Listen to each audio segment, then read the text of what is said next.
Major funding for these broadcasts has been provided by grants from New York Community Bank, Capital One Bank, Eastern Consolidated, M&T Bank, Sterling National Bank, Meridian Capital Group, the Witkoff Organization, Customers Bank, Ariel Property Advisors, Chase Commercial Term Lending, Chase Mortgage Lending, Perfect Building Maintenance, Genova Burns. Additional funding has been provided by AKA Hotels, Corman Communities, AmTrust Title Insurance Company, AVR Realty Company, Bank of America, Merrill Lynch, Bank Leumi USA, Briarwood Organization, CBRE, Citizens Bank, Cohen Equities, Colliers International NYC, Collins Building Services, Connect One Bank, CPEX Real Estate Services, Dime Community Bank, Douglaston Development, Levine Builders, Flushing Bank, Friedman LLP, Handro Properties, Handler Real Estate Organization, HAP Investments, Hodges Ward Elliott Inc., Investors Bank, James D. Kuhn Real Estate Center at Syracuse University, Kilroy Architectural Windows, Madison Realty Capital, Matone Group, Mercantile Bank, New Banks, Newmark Grubb Knight Frank, Optimum Window Manufacturing Corp., People's United Bank, Polsonelli, Rosewood Realty Services, SJP Properties, Stonehenge Partners, TD Bank, Terra CRG, the Knackle Group at Cushman and Wakefield, Maringoff Family Foundation, the Moynihan Group, and these friends.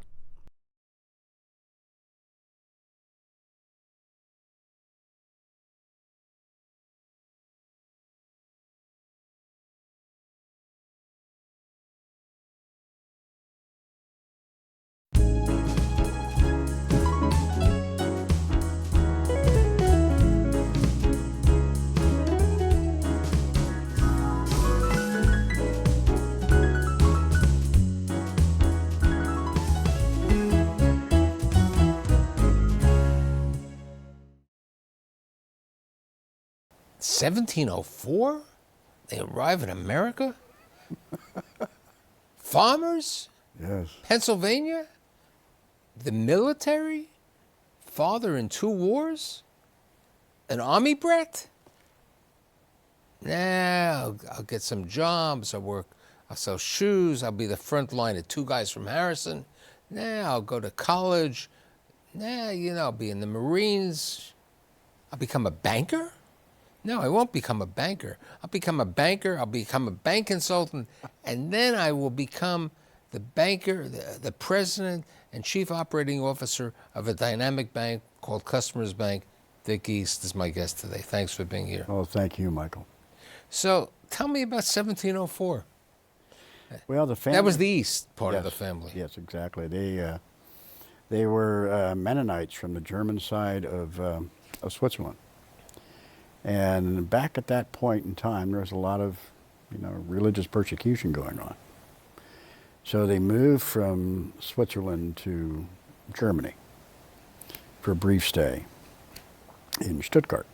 And then from Stuttgart, they went to Southampton, where they embarked to come to this country. But how'd Pennsylvania come up there?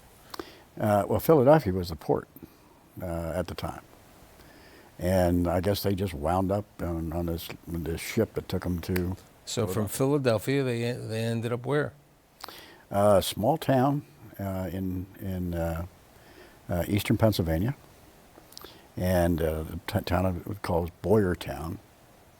In fact, the Nicholas Ehst, who was buried there in 1732, was the first one to come over in 1704, is buried behind the Boyertown Bank, which is now part of BB&T. Very appropriate for the banking family. Yeah, exactly. Now, you said to me the family was in farming, right, originally? Yes. But part of the family went to the Midwest? Yes, to Wisconsin, right before the Civil War. They were, and that was right around the time they became stonemasons. And what my father did was to understand, and he was big in genealogy long before, obviously, computers, but the longevity as farmers was quite high. They lived to be in their 80s, some in their 90s. And then before the Civil War, they became stonemasons. And longevity dropped down to the 50s, ingesting all that stone dust. And then part of the family moved to Wisconsin. But the Ehst family stayed in Pennsylvania. And that's your side. Right. Tell me about Mom's side. Mom was, her father was from Wales, and her mother was from Scotland. And they too came over, and they ended up, my grandfather and his father ended up in the coal mines up in Nanticoke. And but my grandparents, when this is right around the 20s, when my grandmother got married, they moved to the small town outside of Reading called Laurelville, and they stayed there for, my goodness, 50 years, 60 years.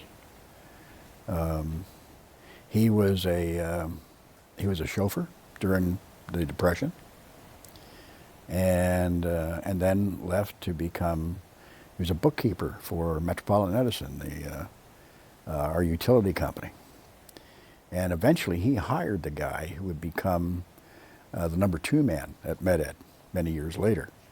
He gave this guy a chance when nobody else would. Interesting story. So let's fast forward. So tell me about your dad growing up and then how they met. They met at a skating rink, a roller rink. When my dad graduated from high school, he had already had his pilot's license. He got his pilot's license when he was 15 or 16 years old. And he enlisted in the Army Air Corps at that time.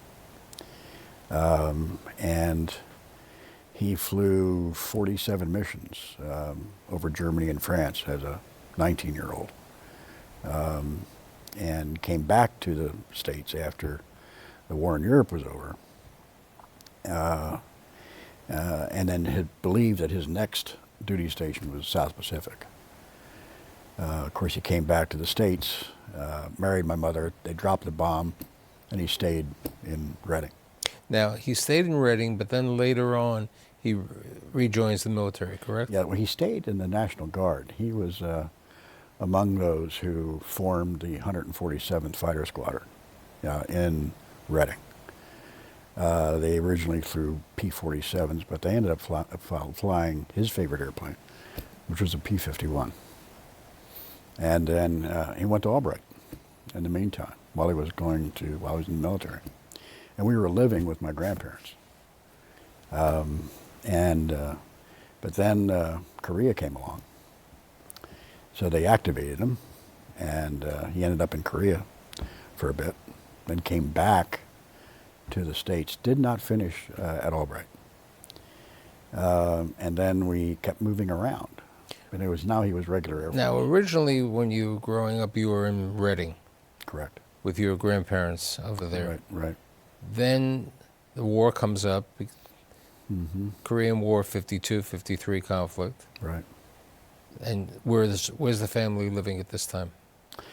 We were in Dover, Delaware, and which was where the base, the 147th, had moved from Reading, then to, I think, Middletown, and then from Middletown to Dover. So you saw a couple of places. Now, in the 60s, okay, when you were about 14 or 15, Right. the family moves to Germany, correct? That's right. And in Germany, it was an interesting thing. You said to me there were like 700 American students over there. It was. Yes. So tell me about it. And you said to me it had a lot to do with your career, learning about people and everything. It's a great story. It's one that I've shared with many people because when you're asked, why do you think the way you do? Why do you behave the way you do? Why do you see the world as you see it? For me, it was the time in Berlin. We moved there in 1960, and my dad was second in command of the Berlin Air Safety Center. So he worked with the Soviet Air Force, he worked with the British Air Force, the French Air Force, and of course his own contingency. And we witnessed a great deal of what, I mean, it was only 15 years after the end of the war, and the Second World War. And there was probably, goodness, 75% of that city was destroyed during the Second World War. And a very large city. People don't really can't grasp the size of Berlin, but when the wall was built, which separated the city in half, from north to south, the wall was 26 miles long. We spent time in East Germany. We saw the complete absence of freedom back then. Everything that we took for granted here in this country was not available to the folks in the Eastern Bloc. And so the socialist environment eventually grabs a hold of you. They provide a place for you to live, they provide work for you, but they control every portion of your life. And it is completely, the polar opposite of a democracy. So when you witness that, when you witness the complete absence of freedom, the oppression that accompanies that, compared to our way of life, you say, my goodness. And to think back then, probably a quarter of the world's population was under that kind of oppression. So, democracy is very near and dear to me. And everything that makes democracy work is near and dear to me. The capitalism. Shame on those who take advantage of it. But in general, it's a rather magnificent form of government. So that was a great experience over there. But you told me you were a 9-letter athlete? 9 lettermen, yeah. 9 lettermen. 9 varsity letters. And you had 4 high schools. Right. Over the period of time, you attended 11 schools in total, and 4 high schools. Mm-hmm. And you also had a total, of 9 siblings? Yes, I'm the oldest of 9 children. The oldest of 9 children. So you come back afterwards to Pennsylvania, right? Right. And what happens to the career athlete one day playing football? Well, I fractured my skull in a game. And when I came back to the States, there were 2 things I wanted to accomplish. I wanted to get on the honor roll, and I wanted to start in the varsity football game. So, but when I came back, I was too new. I hadn't enough training or enough practice time, I guess they call it. So I couldn't start the first game. But I ended up starting the second game. And the 4th game of the year, Greg Schultz and I, newspaper calls it the crash heard around Berks County, went head on at Municipal Stadium. And he was a big boy. He was 220, run like a deer. My playing weight was about 185. And the 2 of us collided. And that ended the football career. Yes, I loved the sport. I loved the hit. I loved the competition, but that ended my career. But you also said you loved baseball. You were a good baseball player, right? Yeah, basketball and baseball. But baseball, there was also another situation. One of the people you loved in baseball was Joe DiMaggio. Oh, yes. Yes. Joe was one of the guys. And tell me the story. We'll digress because it's a good story about how you met Joe later on in life. Sure. We,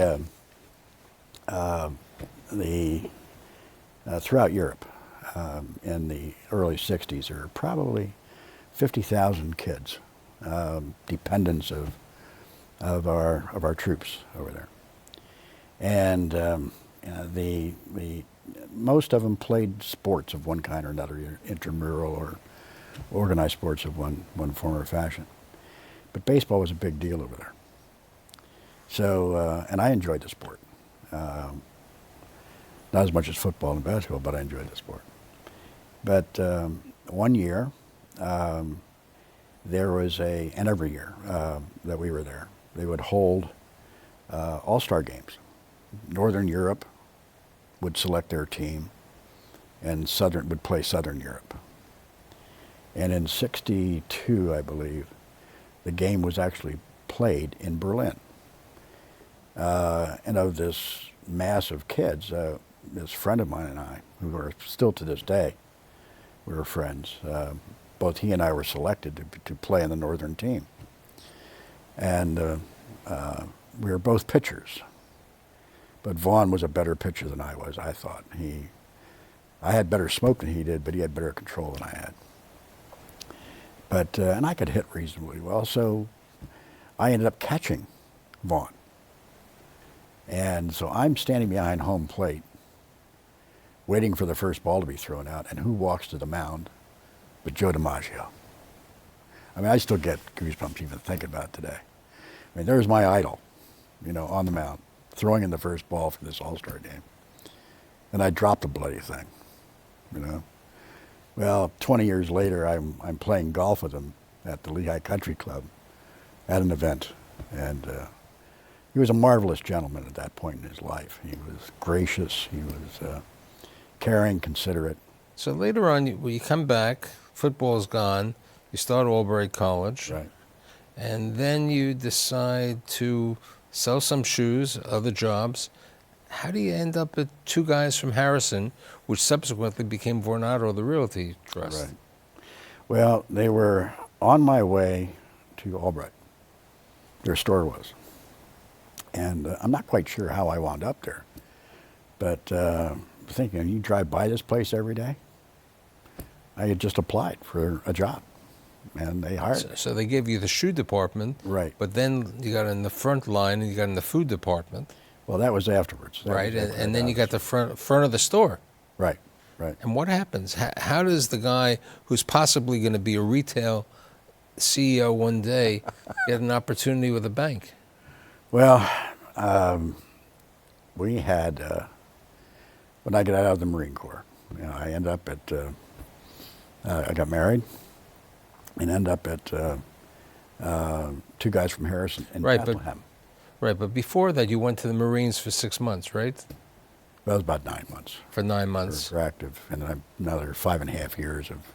Right, so this is after the Marine Corps, you come back. Right. So we're at. I started back at the store in Reading, but they were building. Two Guys from Harrison were building another store in Bethlehem. So they asked me to go up to Bethlehem and work up there and charge the front end of the building, which was all the cash and the registers and all that stuff. And I took the job. That's why I wound up in Bethlehem. And we had our banking relationship with the First National Bank and Trust Company of Bethlehem at the time. Who had a dynamic young executive. He was brand new. Reese Jones was his name. And he was hired to replace a wonderful guy, Clayt. But he was only 37 years old. But he had accomplished a great deal in his life at the age of 37. So he wanted to recruit his own leadership team. And because I was now well known to the bank, because I would have interactions with the bank every day, cash deposits and whatnot, we were probably the biggest customer the bank had. I was invited to for an interview. And I'll never forget it, Mike. I mean, I spent a little bit of time with the guy who actually phoned me, who was our manager of the banking office that we dealt with. Then I met with our CFO, and then I eventually met with the president, Reese Jones. And the meeting was very brief. And I said to him, I said, I don't quite know what you're going to have me doing here, but I want to come here. So I'll do anything that you've got here, but I want to join up with And you took a pay cut, if I remember right. Oh, 50%. You know, my wife at the time thought I was absolutely nuts. But that's how it all started. And, So you're with Reese, and then Reese has a heart attack later on, right? God bless him. Yeah, he and I worked together for 8 years. I came as a training program, much the way, same thing that Jay went through. And but I spent a very short period of time in the audit function because it drove me nuts. I was supposed to be there for 6 months. I was there for 6 weeks. wound up in the consumer credit doing collecting work, collecting mobile home paper in West Virginia and North Carolina, and then left that when we had a mutiny. The whole operations group of the bank one day got up and walked out because they couldn't deal with the management of that particular function. So Reese asked me to take over that operations group, and I did. So it took us 2 years. But I became his assistant after that. So Reese passes on, and what happens next? He passed on in, I joined the company in '68. He passed on in '76 at the age of 47, 47. In fact, it was 2 days from his 47th birthday. But then I was asked to hang around, and what was I, 29 years old at the time? They were considering me to become president of the company. So I went to the search committee of the board, and for the first time and only time in my life, I told the search committee that I wasn't their man, because the bank had some commercial issues. My entire life and development in that company was on the retail side. So I told them they needed somebody who had that commercial background. And they looked at me and they said, "That's fine, but we're going to consider you anyhow." Eventually, John Howell was hired. That would have been in September of '76, and I agreed to hang around for a couple of years. So you hang around, then you go to one or two other banks, right? Yeah, I helped. I got involved in that whole Dan Flood thing, and it worked out okay. But it took me out of the game for about 2 years. I ended up helping to run a manufacturing company for a period of time, and that was fun. Right. Wasn't the manufacturing of bags? Bank bags that you would put in the safe depository. Yeah. We used to make 5 million bags a year, and have been doing it since the Depression times. Wonderful company, wonderful people, wonderful leadership. But eventually, the fourth generation was in the company at the time. Most businesses never survive the second or third. Yeah, and this young man, Michael, is a good guy. But he was one of those that he had all of the answers but didn't quite know what the questions were. Now, during your banking career, you had a heavy amount of involvement in marketing. Yes, very much so. I used to teach marketing at the Pennsylvania Bankers School at Bucknell. It always fascinated me why people behave the way they do, why they buy something. What inspires them to buy something? Which we'll get to in a little while when we get to customers. Yeah. So the next stop is the consulting or sovereign. Which one comes first? Consulting. Consulting. And there you were representing up to like 70 different banking environments. Yes. What happens later on? Your buddy who you were involved with hiring, this young Indian man, okay, from New Delhi, okay? Yes. Remembers his buddy who he hired going back 30 years before, right? Yeah. Well, we always stayed close. We were involved in just about each other's career changes. I can remember to this day of working for 11 months to get Sherry, his new wife, into this country back in '77. So we always stayed in touch. We were involved every time. So when do you join Jay's to do it sovereign? In '97. So it's 1997, and what happens? We started with building a commercial banking group, and eventually that would lead to him asking me one day to take over marketing and corporate communications for the company. And I jumped at it. I mean, it was a wonderful opportunity, and certainly to work with Jay again. So we were about $5 billion at that time in size. But Jay is a voracious, was a very voracious acquirer back then. So we built the company to about $90 billion. When some unfortunate things happened. And then Jay left, The Spaniards at that time paid me a lot of money to hang around because my job had shifted significantly. And then Jay calls you again. And Jay calls me again. So what is that? Is that 2009 that Jay calls you? 2009, right. And Jay had acquired a small bank. Yes. And what happens? He says to his He called partner me. in crime, I'll call Yes, him. yes. Well, he called me, and we had actually a couple of conversations. This would have happened in around July. So how did Jay and you and the team create the name Customers Bank? Oh, I actually was driving to work one day, and reverse it here a little bit. The New Century Bank in Chicago had just failed.